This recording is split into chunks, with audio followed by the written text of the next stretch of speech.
For over 2 centuries, human space had been quiet. Too quiet. After the Third Galactic War, when the Tall Dominion tried to annex the outer human colonies and lost 5 fleets in under a day, no species dared test the borders again. The memory of that massacre still echoed in the halls of galactic power. But memories fade. Empires grow ambitious again.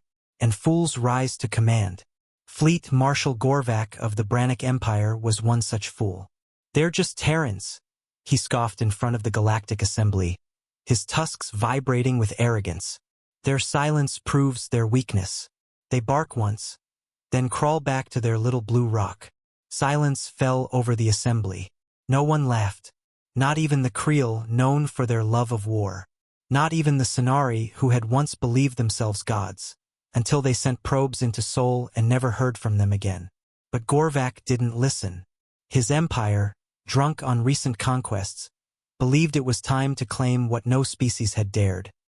Human space. His fleet launched from the Xeron Rift, entering Sector H-07. A zone marked on every modern star map with one phrase: "Do not enter." No exceptions. The border was still. No ships. No broadcast. No warnings. It was the calm before extinction. At the edge of the Sol system, aboard the HSV Remembrance, Captain Dana Sue watched the incursion unfold on ancient monitors, devices humanity still used for their black space silent protocols. No signals.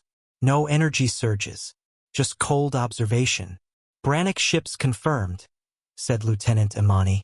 77 cruisers. 9 dreadnoughts. 1 capital command vessel. Sue didn't blink.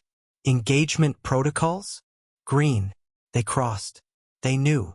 Sue nodded. "Then we remind them why they forgot." The Brannick fleet moved confidently. Too confidently. Their scans showed nothing. Not even resistance. Until one of the dreadnoughts, the Iron Star, was bisected by a silent lance of dark matter energy. No warning. No heat. Just sudden, catastrophic disintegration. Then the silence broke. "Where is it coming from?" Gorvak roared, but the systems showed no enemy vessels. Nothing but cold stars and the quiet dark.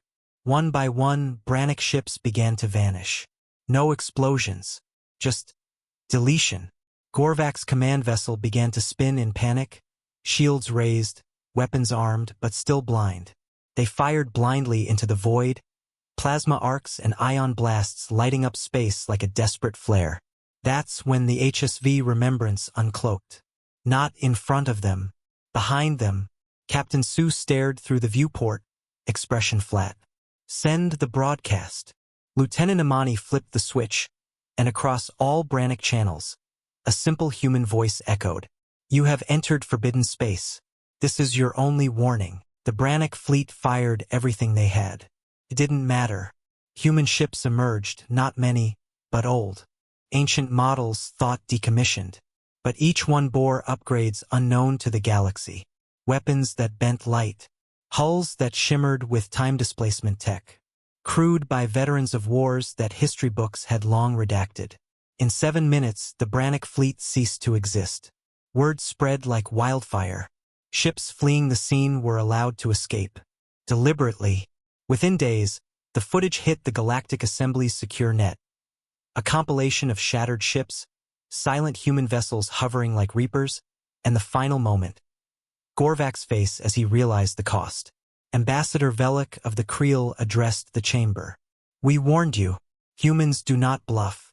They do not posture. They simply end threats." The Assembly voted unanimously to remark human space as permanently restricted. Even black market traders erased routes to Sol from their NAV charts. Not out of fear, but respect.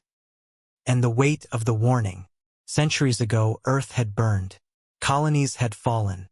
Billions had died. But humanity had not forgotten. They had built, evolved, hidden.